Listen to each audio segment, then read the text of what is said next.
Ron Paul is the only Republican contender to post notable fundraising gains last quarter, managed to pull in $5 million, mostly online, a lot of it from our troops, and it puts him on par with John McCain, a congressman and doctor, now joins us live from Dulles Airport in Virginia. Good morning to you, sir.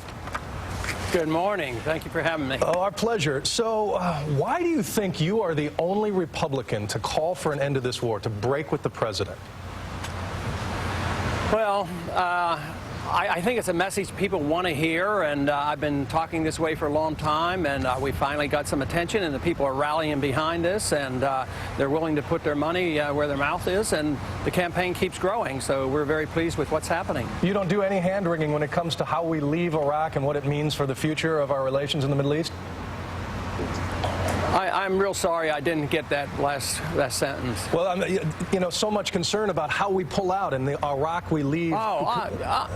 Yeah, I don't think it's complicated. I mean, we just went in, and we went in erroneously. We went in without the proper authority. We went in under a false pretense, and all the conditions that were claimed didn't exist, and it's going badly.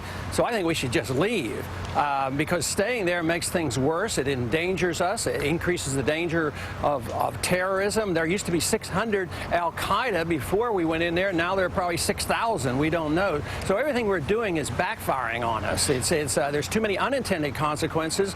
So the very simple thing is that we ought to come home and mind our own business and save a lot of money and take care of our problems here at home. You are an old school libertarian. You want to do away with Social Security, the Department of Education, drug enforcement, and abolish the IRS. How do you pay the bills then? Well, you just spend a lot less money. You know, how did we pay our bills before 1913? We didn't have a warfare state. We didn't have an empire to take care of, and we didn't have a welfare state that was sort of undermining our prosperity.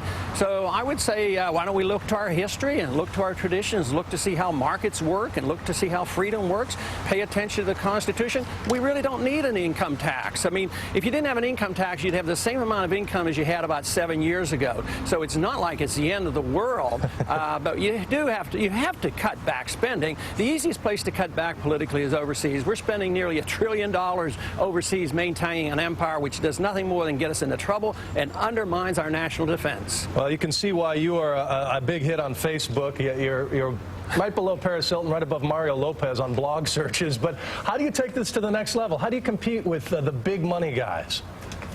Well, we keep staying on the trajectory. I mean, we doubled the amount of money we raised last time. We had about 40,000 new donors. The average donation is $40. So we keep doing this, and we run a frugal campaign. The other campaigns are wasting their money. We have less personnel, and we have more money in the bank than we raised in the last quarter. We have $5.3 million. And if we keep doubling this, we're going to have plenty of money to advertise in the primary. So I would say keep doing what we're doing. The more people that hear this message, the more they rally around us.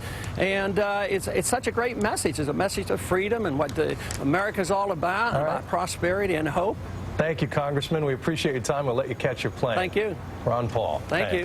Kate? Bill, this morning, a landmark decision. A jury awarded a young woman a multi-million